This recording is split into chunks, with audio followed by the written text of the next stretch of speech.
Nahida received some important changes today, which ultimately increases her overall DPS. The first change is that her skill now practically has no ICD, which means she can trigger every reaction with her Trikarma Dendro damage. This will make her reactions consistent and manageable. The second change lengthened her Trikarma damage interval from 1.9 seconds to 2.5 seconds. The third change buffs her burst multiplier slightly. Before the update, with one Electro member in the party, she can trigger her Trikarma damage 12 times within 20 seconds period, but out of those 12 damage, she can only trigger reactions 6 times, due to her ICD. Now, although her skill can only trigger 9 times within the same period of 20 seconds, all of those 9 damage can trigger Dendro reactions, which results in a bigger DPS. Another change is that Nahida's passive now buffs the active character for up to 250 EM, compared to the previously 200 EM. Now before I go into the updated calculation result, I need to apologize to you guys, because in my previous video, I overlooked something very important, which is the Hyperbloom problem. In my previous video, I assumed that Nahida can deal 3 blooms and 3 spreads within 20 seconds rotation, when in practice, those reactions won't ever happen. If you look at this demonstration, when the Dendro character produces bloom, the Electro character will then trigger Hyperbloom out of it, making the Dendro EM totally useless, because the Hyperbloom damage is based of the Electro character instead of the Dendro. And with Electro-charged reactions, chances are Nahida will not be able to deal any spread damage. This is because the Quicken aura will be quickly consumed by the Hydro, before Nahida can reapply another Dendro to deal spread.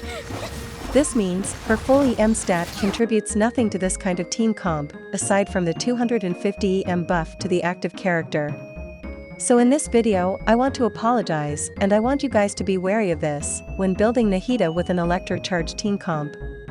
So in this regard, I believe that Nahida will be great in a Quicken team or a Bloom team instead. And with Naylu, their Bloom team will become even stronger. Now let me show you Nahida's optimized build for each weapon in her Quicken team comp first. In this calculation, I assumed that Nahida is accompanied by another Dendro character to activate the Dendro Resonance and use the Deepwood Memories set, so Nahida can use the Gilded Dream set instead, for better DPS. As you can see, the Kagura's Verity can out DPS Nahida's signature weapon, but only at 3 stacks, which will take some time to gather.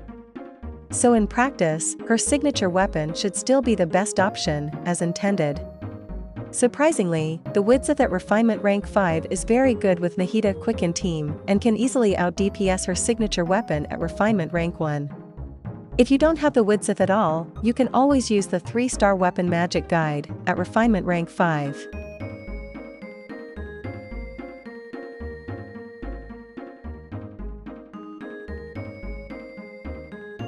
Now let's take a look at Nahida's optimized build for the Bloom team.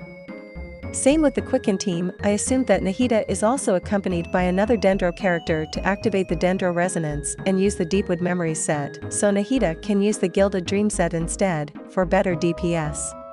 Additionally, I included Nilou's Bloom buff for some top weapons in the result, to show you how much of a value Naylu is to Nahida Bloom team. As you can see, even with a 3-star Weapon Magic Guide at Refinement Rank 5, and Naylu with an F2P weapon that can buff the Bloom with 270% bonus, Nahida can still deal 16.5k DPS off-field, and most importantly, those Bloom damage are AoE. I don't know about you guys, but I'm definitely going to pull for both Naylu and Nahida for this team comp.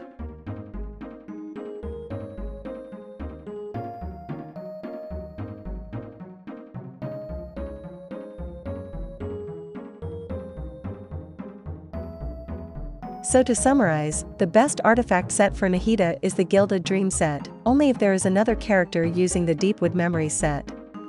If there is no character in the party using the Deepwood Memories set, then Nahida should use that instead. For Bloom team comp, the best main stats are full EM. For Quicken team comp, the best main stats vary for each weapon, which you can see in the video. The WIDSITH is the best 4-star weapon, followed by a 3-star weapon, the Magic Guide, at Refinement Rank 5.